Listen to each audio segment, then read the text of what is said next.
जय जिनेंद्र। आज हम NCERT 12th micro economics chapter 3 परीक्षा के पहले आप जैसे अर्धवार्षिक परीक्षा आपकी आने वाली हैं या एनुअल एग्ज़ाम, आप थर्ड यूनिट को बहुत कम टाइम में रिवाइज कर सकते हैं। आपको पता है कि माध्यमिक शिक्षा मंडल के प्रश्न बैंक में से ही पूरा पेपर आना है, तो उसी प्रश्न बैंक के हल को कम समय में आप कैसे रिवाइज कर सकते हैं वह इस वीडियो में बताया गया है। तो इसमें मैं ज़्यादा एक्सप्लेनेशन नहीं दूंगी, आपको क्विक रिवीजन करवाऊंगी।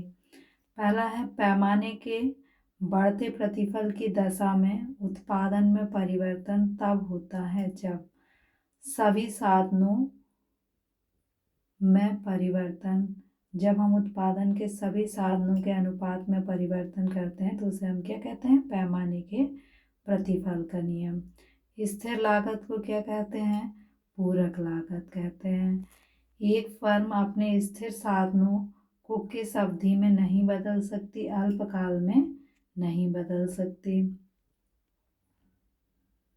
कुल उत्पादन कैसे निकाला जा सकता है, तो सिग्मा एमपी से कुल उत्पादन निकाला जा सकता है। उत्पादन फलन को व्यक्त किया जाता है Q X F A B C D, ये जो है क्यू एक्स जो है उत्पादन है और ए बी सी डी क्या है, उत्पादन के साधन हैं। आपको ए बी सी डी की जगह ए बी भी आ सकता है, एल के भी आ सकता है, तो उसमें आपको कंफ्यूज नहीं होना है। निम्नलिखित में से कौन सा स्थिर लागत का उदाहरण नहीं है, अस्थायी या आकस्मिक श्रमिकों की नियुक्ति जो है वो स्थिर लागत का उदाहरण नहीं है। इसके बाद है, उत्पादन प्रारंभ होने के पहले निम्न में से कौन सी लागत पाई जाती है, स्थिर लागत। जब आप कोई उत्पादन नहीं करते तब भी आपको पहले से भवन खरीद के रखना होता है, उसका किराया देना होता है। वस्तु की 2 इकाइयों को उत्पादित करने की औसत लागत 40 रुपये है। ऐसे में 12 इकाई को उत्पादित करने की कुल लागत क्या होगी, तो आप इस फॉर्मूले से कुल लागत निकाल सकते हैं। स्थिर साधनों के प्रयोग में परिवर्तन नहीं किया जा सकता, अल्पकाल में स्थिर साधनों के प्रयोग में परिवर्तन नहीं किया जा सकता। डैश लागत औसत लागत को उसके सबसे निचले बिंदु पर काटती है, सीमांत लागत औसत लागत को उसके न्यूनतम बिंदु पर काटती है। कौन सा वक्र अति परिवलय होता है, ये अति परिवलय जो AFC वक्र होता है वो अति परिवलय होता है। लागत में एक फर्म द्वारा उत्पादन प्रारंभ करने से लेकर उसे जारी रखने की प्रक्रिया में होने वाली सभी मौद्रिक लागतों को क्या कहते हैं, आप सभी से याद रख लेना कि सभी लागतों को हम क्या कहेंगे, कुल लागत कहेंगे। कुल और स्थिर लागत में अंतर को क्या कहते हैं, परिवर्तनशील लागत कहते हैं। हस्तांतरण आय किस लागत को कहते हैं, अवसर लागत को कहते हैं। स्थिर एवं परिवर्तनशील लागत के योग किसके बराबर होता है, कुल लागत के बराबर होता है। परिवर्तनशील 2 साधनों को बताइए, तो कच्चे माल की लागत और अस्थायी श्रमिकों की मजदूरी परिवर्तनशील साधन की लागत है। सीमांत लागत वक्र अंग्रेजी के किस अक्षर के समान होते हैं, यू अक्षर। परिवर्तनशील लागत में परिवर्तन के कारण कौन सी लागत उत्पन्न होती है, सीमांत लागत उत्पन्न होती है। सीमांत लागत सीमांत आगम के योग जो है, आपको सबसे पहले ये है, औसत आगम का फॉर्मूला क्या होता है, TR/Q। औसत आगम वक्र को क्या कहा जाता है, सीमांत मांग वक्र कहा जाता है। कुल आगम TR, सीमांत आगम को यदि हम जोड़ लें तो हमें TR मिल जाएगा। TFC वक्र कैसा होता है, TFC वक्र एक्स अक्ष के समांतर होता है। AC और MC वक्र दोनों ही U आकार के होते हैं। औसत लागत सीमांत लागत दोनों ही डैश लागत ज्ञात की जा सकती है। यदि हम औसत और सीमांत लागत को जोड़ दें तो हमें कुल लागत मिल जाएगी। पूर्ति और कीमत में विपरीत संबंध होता है, ये सही कथन है। पूर्ति का संबंध लागत से होता है, यह भी सही कथन है। वस्तु की कीमत का पूर्ति पर अधिक प्रभाव पड़ता है, सत्य। लेकिन इसमें आपको दीर्घकाल वर्ड और जोड़ना पड़ेगा, क्वेश्चन में थोड़ी सी मिस्टेक है। कुल लागत, कुल स्थिर लागत कुल परिवर्तनशील लागत का योग है, यह सही है। औसत कुल लागत अंग्रेजी भाषा के वाय अक्षर के समान दिखता है, यह सत्य, क्योंकि ये यू अक्षर के समान दिखता है। साधन के प्रतिफल से क्या तात्पर्य है? साधन का प्रतिफल का अर्थ होता है कि उत्पादन के हम कुछ साधनों को स्थिर रखकर किसी एक साधन की मात्रा में परिवर्तन करें तो उसके परिणाम स्वरूप कुल उत्पादन में जितनी वृद्धि होगी उसे साधन का प्रतिफल कहेंगे। साधन का प्रतिफल क्या कहेंगे? अन्य साधनों को स्थिर रखते हुए किसी एक साधन की मात्रा में परिवर्तन करने से उत्पादन में होने वाले परिवर्तन से संबंधित नियम को ही हम क्या कहते हैं? साधन का प्रतिफल कहते हैं। फिर है मोड़ बिंदु या घुमाव बिंदु का क्या आशय है? तो घुमाव बिंदु जो है जब कुल उत्पादन प्रथम अवस्था में, उत्पादन की प्रथम अवस्था में कुल उत्पादन पहले तीव्र गति से बढ़ता है और फिर धीमी गति से बढ़ता है, तो इन दोनों के बीच के बिंदु को हम क्या कहते हैं? मोड़ बिंदु कहते हैं। इसके बाद है परिवर्तनशील अनुपातों की विभिन्न अवस्थाओं को समझाइए।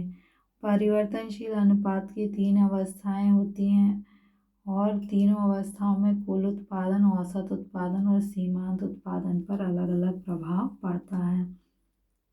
फर्स्ट स्टेज में क्या है कि तीनों ही बढ़ते हैं, ये बढ़ने का निशान है। लेकिन औसत उत्पादन फर्स्ट स्टेज अंत में अधिकतम हो जाता है, हाईएस्ट हो जाता है, और सीमांत उत्पादन जो है फर्स्ट स्टेज के अंत में गिरना शुरू हो जाता है। तो गिरने को हम माइनस के निशान से बता देते हैं। तो ये तीनों क्या हैं? बढ़ते हैं फर्स्ट स्टेज में, औसत उत्पादन हाईएस्ट हो जाता है, अधिकतम, और सीमांत उत्पादन गिरना शुरू कर देता है।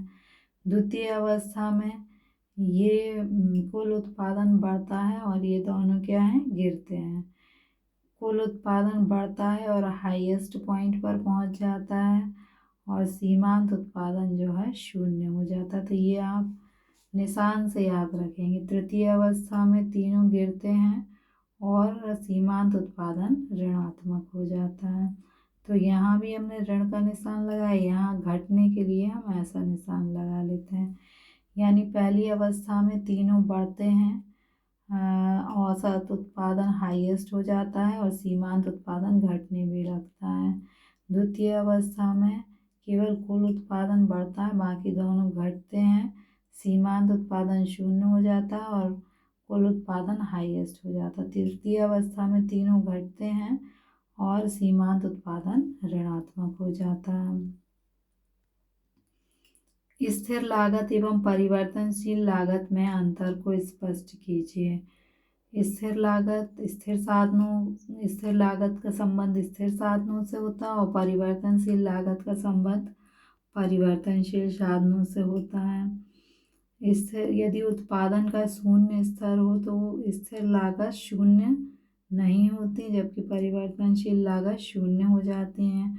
स्थिर लागत का संबंध अल्पकाल से और इनका संबंध अल्पकाल और दीर्घकाल दोनों से है। दीर्घकाल में उत्पादन लागतों को समझाइए। दीर्घकाल में क्या होता है कि आप उत्पादन के सभी साधनों को परिवर्तित करके जितना चाहें उत्पादन को बढ़ा सकते हैं। तो आपसे पूछा है कि दीर्घकाल में उत्पादन लागतों को समझाइए। तो दीर्घकाल में सभी लागतें परिवर्तनशील होती हैं, क्योंकि इतना समय होता है कि उत्पादन के सभी साधनों को परिवर्तित करके उत्पादन की मात्रा में परिवर्तन किया जा सकता है। अल्पकाल में सीमांत लागत वक्र यू आकार के क्यों होते हैं? तो अल्पकाल में सीमांत लागत वक्र यू आकार के इसलिए होते हैं क्योंकि पहले तो उत्पादन लागतें घटती हैं और अनुकूलतम संयोग के बाद उत्पादन लागतें बढ़ती हैं। यदि कुल स्थिर लागत शून्य हो तो औसत परिवर्तनशील लागत कितनी होगी और क्यों? यदि कुल स्थिर लागत शून्य हो, यदि मान लीजिए कि कुल स्थिर लागत कभी भी शून्य नहीं होती, जैसे कि फैक्ट्री भवन जो है आप उत्पादन करें या ना करें इसका किराया देना होगा, तो कुल स्थिर लागत कभी शून्य नहीं होती है। और यदि हम औसत परिवर्तनशील लागत की बात करें तो यदि शून्य उत्पादन स्तर है तो औसत परिवर्तनशील लागत जो है अपरिभाषित होगी, बता नहीं सकते कितनी होगी। क्यों? क्योंकि औसत परिवर्तनशील लागत को हम परिवर्तनशील लागत से ज्ञात करते हैं और चूंकि शून्य उत्पादन स्तर पर परिवर्तनशील लागत शून्य होती है इसलिए औसत परिवर्तनशील लागत अपरिभाषित होती है। क्या स्थिर लागत कुछ लंबे समय तक बनी रह सकती हैं?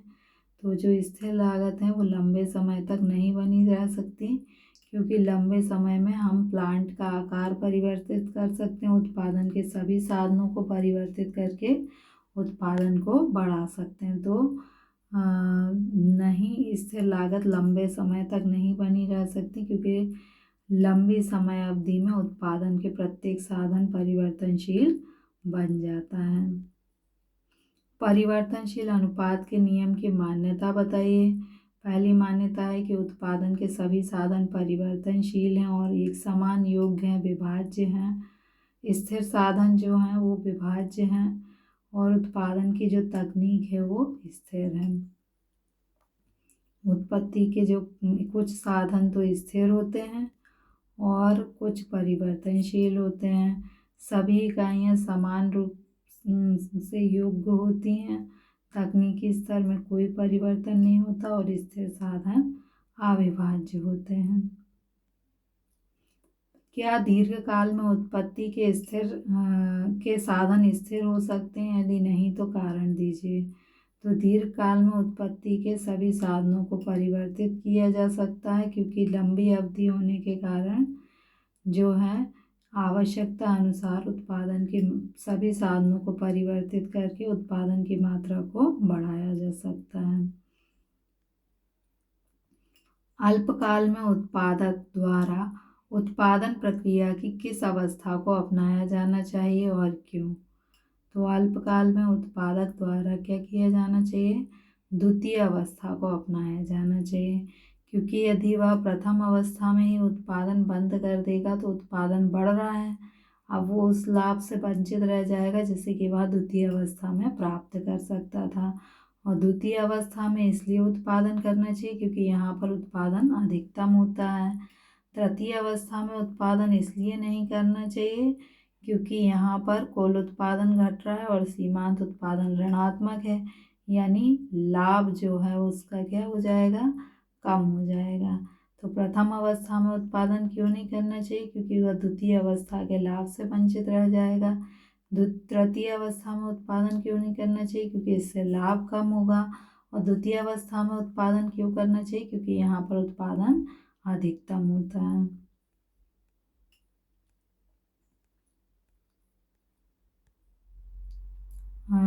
उत्पत्ति स्थिरता नियम क्या है? उत्पत्ति स्थिरता नियम हमें यह बताता है कि यदि हम उत्पादन के कुछ साधनों को स्थिर रखकर और अन्य साधनों की मात्रा में परिवर्तन करें तो क्या होगा? कुल उत्पादन और सीमांत उत्पादन और औसत उत्पादन जो है वो स्थिर होते हैं। यानी आपने उत्पादन के साधनों में परिवर्तन किया तो आपने एक श्रमिक लगाया तो भी 10 उत्पादन हुआ, दूसरा लगाया तो भी 10। यानी इस उत्पत्ति स्थिरता नियम क्या बताता है कि अन्य साधनों को स्थिर रखकर कुछ साधन की मात्रा में परिवर्तन करने पर औसत और सीमांत उत्पादन स्थिर रहता है। इसका तर्क क्या है? चूंकि आदर्श संयोग स्थापित हो जाता है इसलिए हम आगे जितने भी साधन को बढ़ाते हैं उत्पादन में समान अनुपात में वृद्धि होती है। ये आप पीछे देख ही चुके हैं, एक बार और देख लीजिए कि सीमांत लागत पर परिवर्तनशील लागत का क्या प्रभाव पड़ता है। इस फॉर्मूले को देखिए, इसमें एमसी निकालने के लिए पहले हमने टीसी का प्रयोग किया, फिर टीवीसी का प्रयोग किया है। इसका मतलब यह है कि एमसी पर केवल टीवीसी का प्रभाव होता है, परिवर्तनशील लागतों का प्रभाव होता है और स्थिर लागतों का प्रभाव नहीं होता। यदि हम सीमांत लागतों को जोड़ दें तो हमें टोटल परिवर्तनशील लागत प्राप्त होंगी। तार्किक यह है कि परिवर्तनशील अनुपात का नियम यह बताता है कि जब परिवर्तनशील लागतें बढ़ती हैं तो सीमांत लागतें पहले घटती हैं और अनुकूलतम संयोग के बाद बढ़ने लगती हैं, और इनके नीचे का जो क्षेत्र होता है वो कुल परिवर्तनशील लागत को बताता है। आपको सवाल दिया गया है और आपको कुल उत्पादन और सीमांत उत्पादन ज्ञात करना है। ये आपको क्वेश्चन में दिया है, इसको आप आंसर में ऐसा ही लिख लेंगे। इसके बाद कुल उत्पादन के लिए आप इन दोनों का गुणा करेंगे, 8 × 80 = 640। सीमांत उत्पादन ज्ञात करने के लिए जो है आप जैसे 9 सीमांत उत्पादन ज्ञात करना है तो 960 में से 640 को माइनस करेंगे तो आपको ये मिल जाएगा। तो इसी प्रकार जिसका आपको ज्ञात करना है उसके आगे की संख्या को माइनस करके आप निकाल सकते हैं। उत्पादन फलन की संकल्पना को समझाइए। उत्पादन फलन क्या बताता है कि आप उत्पत्ति के जो साधन हैं उनके द्वारा कितना उत्पादन कर सकते हैं। तो उत्पादन फलन उत्पत्ति के साधन और उत्पादन की मात्रा के बीच फलनात्मक संबंध बताता है। जो उत्पत्ति के साधन होते हैं उन्हें हम कहते हैं आगत, और जो उत्पादन होता है उसे हम क्या कहते हैं, निर्गत। तो उत्पादन फलन आगत और निर्गत के बीच फलनात्मक संबंध को बताता है, और उत्पादन फलन में उत्पादन की तकनीक को स्थिर मान लिया जाता है। उत्पादन फलन किस किस के मध्य संबंध बताता है, उत्पादन के साधन और उत्पादन की मात्रा के बीच फलनात्मक संबंध बताता है। फॉर्मूला है QX/FKL, और उत्पादन फलन का संबंध भौतिक मात्रा से है, कीमत से नहीं, और उत्पादन फलन में जो तकनीकी दशाएं हैं उन्हें स्थिर मान लिया जाता है। उत्पादन फलन दो प्रकार के होते हैं, परिवर्तनशील अनुपात का उत्पादन फलन और समान अनुपात का उत्पादन फलन। यह अल्पकालीन होता है, यह दीर्घकालीन होता है। यह उत्पादन के कुछ साधनों को स्थिर और कुछ साधनों को परिवर्तनशील मानता है। इसमें स्थिर और परिवर्तनशील साधन होते हैं और इसमें सभी साधन जो हैं वो परिवर्तनशील होते हैं। एक विवेकशील उत्पादक अल्पकाल में किस अवस्था में उत्पादन कार्य करना लाभप्रद होगा। द्वितीय अवस्था में उत्पादन कार्य करना लाभप्रद होगा। पहली अवस्था में उत्पादन को रोकने का अर्थ है कि वह उस लाभ से वंचित रह जाएगा जिसे वह द्वितीय अवस्था में प्राप्त कर सकता है, और तृतीय अवस्था में उत्पादन करने का अर्थ है लाभ को कम करना, क्योंकि सीमांत उत्पादन घट रहा है। और द्वितीय अवस्था में उत्पादन करना इसलिए लाभप्रद होता है क्योंकि यहाँ पर कुल उत्पादन अधिकतम होता है। ये दोनों अनुपयुक्त हैं और ये उपयुक्त दशा है।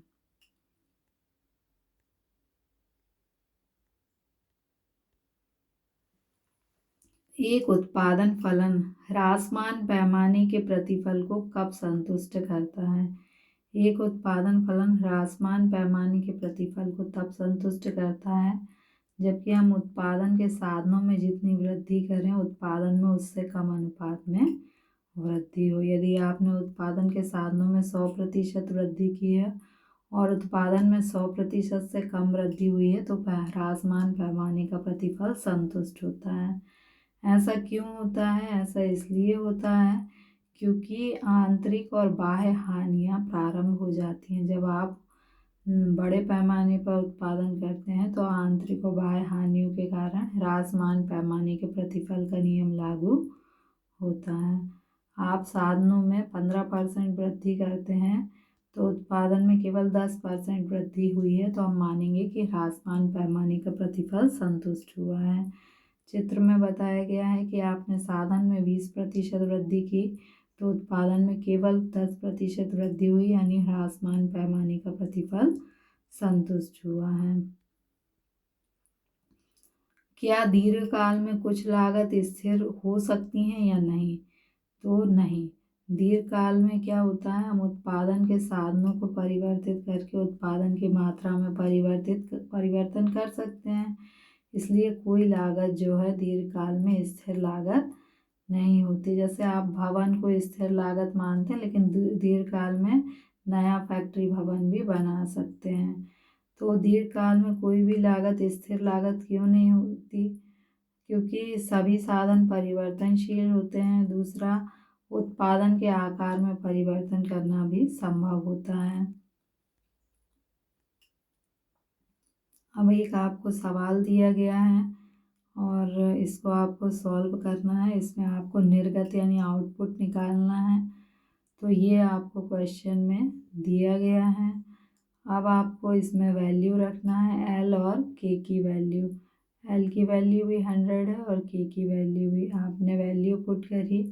जब आपने 100 का 1/2 घात निकाला तो 10 आया। इसमें भी 10 आया। 10 और 10 का गुणा करेंगे 100, 5 में 100 का गुणा करेंगे तो 500 इकाई आपका आंसर होगा। फिर सीमांत लागत केवल परिवर्तनशील लागत के ऊपर निर्भर करती है। क्या आप इस कथन से सहमत हैं? तो जो सीमांत लागत है वो परिवर्तनशील लागत पर निर्भर करती है, सही है। सीमांत लागत क्या होती है? जैसे मान लीजिए कि वस्त्र उद्योग है, तो एक कपड़ा जो है उसके निर्माण आपने किया और फिर आपने दूसरे कपड़े का निर्माण किया, तो दूसरे कपड़े मतलब एक अतिरिक्त कपड़े के उत्पादन की जो लागत होगी वो क्या होगी? सीमांत लागत। जबकि एक अतिरिक्त कपड़े के निर्माण में आपने कितना कच्चा माल कपास का यूज़ किया वो आपकी क्या होगी? परिवर्तनशील लागत। तो सीमांत लागत भी एक अतिरिक्त इकाई के उत्पादन से संबंधित है और परिवर्तनशील लागत भी। सीमांत और परिवर्तनशील लागत दोनों उत्पादन की मात्रा में परिवर्तन के साथ परिवर्तित होती हैं, इसलिए ये दोनों एक दूसरे से संबंधित हैं। क्वेश्चन में पूछा गया है कि सीमांत लागत परिवर्तनशील लागत पर निर्भर करती है, तो हाँ, ये दोनों एक दूसरे पर निर्भर करती हैं क्योंकि दोनों एक अतिरिक्त इकाई के उत्पादन के साथ साथ परिवर्तित होती हैं। ये आप पहले देख चुके हैं। क्या यह आवश्यक है कि एसी गिरे तो एमसी भी गिरे? तो हाँ, यह आवश्यक है कि जब एसी गिरे तो मतलब यह आवश्यक नहीं है कि जब एसी गिरे तो एमसी भी गिरे। ये देखिए, आप एसी गिर रहा है लेकिन तभी एमसी पहले गिर रहा है, फिर न्यूनतम होके बढ़ रहा है। इस बिंदु पर एसी और एमसी दोनों बराबर हैं और एमसी एसी को नीचे से काट रहा है। इस बिंदु के बाद एसी बढ़ रहा है और एमसी अधिक तेजी से बढ़ रहा है। तो आपको याद क्या रखना है कि फर्स्ट स्टेज में क्या होता है, जब एसी जो है घटता है तो एमसी अधिक तेजी से घटकर बढ़ने लगता है। सेकेंड स्टेज में क्या होता है कि एसी और एमसी दोनों बराबर होते हैं और एमसी एसी को उसके न्यूनतम बिंदु पर काटता है। थर्ड स्टेज में क्या होता है, जब एसी बढ़ता है तो एमसी अधिक तेजी से बढ़ता है। तो एमसी का आपको क्या करना है कि एमसी तेजी से घटता है और एमसी तेजी से बढ़ता है और एमसी एसी को उसके न्यूनतम बिंदु पर काटता है। So, thank you.